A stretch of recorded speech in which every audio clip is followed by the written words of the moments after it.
Hey YouTubers, it's your friend Adam online. I've got a fun and exciting test you guys can do online. Just click the link below in this video. It's called the Dark Triad Personality Test. Doesn't cost you any money, and it's going to teach you about yourself.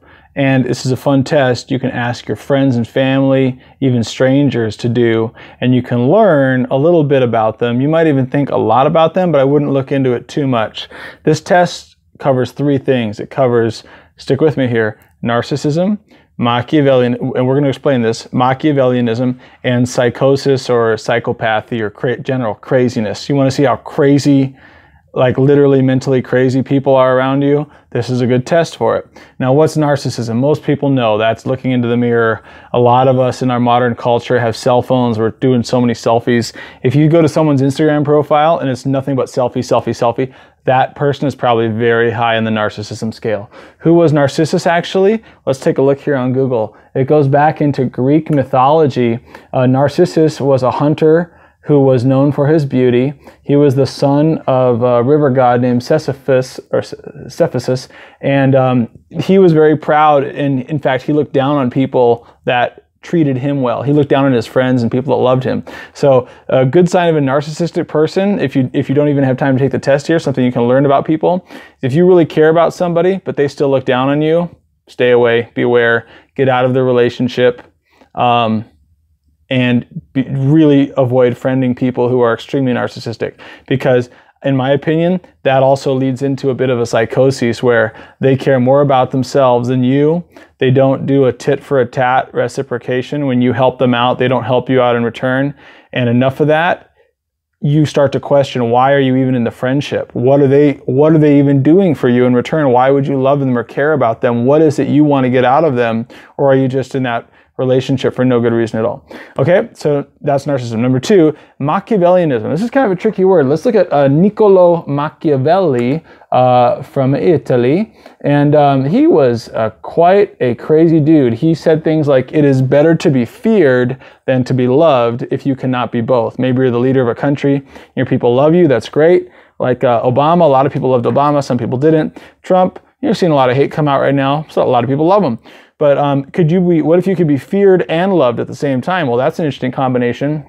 Machiavelli kind of saw the world in a very black and white contrast. Things are either extremely good or extremely bad, not a lot of gray area. And now his name has become a word, Machiavellian, which is an adjective which means cunning, scheming, conniving, unscrupulous, especially when it means advancing your own career or your own politics. So someone's Machiavellian, and I've noticed when to your face they're nice, or they say one thing and then behind your back they do something else. So it's a backstabber, basically dishonest. But it's a tricky kind of dishonesty because you don't know it until maybe a friend of a friend tells you, hey, did you know so-and-so did this? And you can't even believe it because they fooled you, because they were maybe very high on the Machiavellian scale. So now, if someone takes this Dark Triad test, and we just covered number two, someone takes this Dark Triad test, and the link's below, and you find they have a high Machiavellian score, whew, boy, you might want to have them retake the test. They're probably going to regrind their answers to be less Machiavellian when they understand what it means. It's kind of fun. If you get someone to do this, they don't know what the meaning of it is, and then they tell you the results, you can actually learn a bit about the person. And this test actually compares, if the link is still working, I hope it is, the people who created this test, they compare you to other people on a percentile. So are you more or less Machiavellian, 50% more, 100% more? If someone scores all hundreds on this test, Ty Lopez says, don't hang around with them. You might even don't even give them the time of day. Don't answer their calls, because they're the kind of person that has energy and enthusiasm but no integrity, and basically they will metaphorically or maybe literally kill you. So you don't want to be around those kind of people, and they need time to work out their own issues and come to grips with who they're really going to be and what they're going to do with their life. Okay, and then so the number three one is actually, in my opinion, kind of a culmination of a lot of different dark personality traits beyond just narcissism and Machiavellianism, which are just two. If you look at abnormal psychology, there are tons and tons of mental illnesses and mental disorders. Narcissism may not be considered a mental disorder by most people in our culture, but in my opinion, it kind of is. If you spent 2 hours looking in the mirror every day, you're probably narcissistic. Unless you're a hairdresser and you have to look in the mirror because you're helping other people with their narcissism. That's your job. Or maybe you install mirrors for a living or something. If you don't have a good reason to be looking in the mirror for more than a few minutes every day, you want to check your narcissism. So let's get on to the third one here. But abnormal psychology has a lot of different things going on in it. And I took an abnormal psychology class in college. It's very complicated material.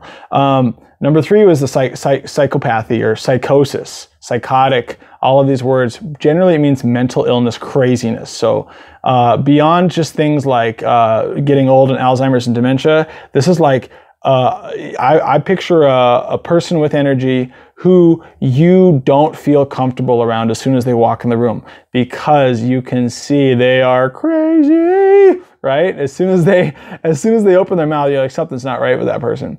And so if someone scores high on the psychopathy scale, maybe they answer these questions really funky. Maybe that's a secret message, a secret clue into their subconscious. But it's kind of fun. You can see when someone does this test, if you're really educated, you know what you're looking at. You can see, okay, maybe they weren't answering these questions quite truthfully or honestly. But I would recommend you personally take this test for yourself. Try to answer quickly without too much forethought and without too much analytical stuff, but just make sure you understand the question before you answer it. And then come back in a few months, take it again, write down your results the first time and the second time, see how you've changed. I'm going to post my results below in this video and the date, and you guys can see a little bit about me and my dark triad. And if you don't know who Ty Lopez is, he's the guy that recommended this to me. He's the guy here in my garage. I got a Lamborghini, very smart gentleman, and I'm in his Millionaire Mentor Academy. So I felt compelled to share this with you guys. It was actually kind of a homework assignment. I have to help 5 other people take this test as a homework assignment. And so now I'm finally getting around to making a YouTube video, and I'm recruiting all of you fine people out there in cyberspace all over the world to try this out. And if you've got a personality test link that you think is also cool, you want me to try, and it's not more than like 100 questions, I don't want to get into like 500 questions, go ahead and post that as well, and I'd be interested to check it out. Thanks a lot. Make it a great day.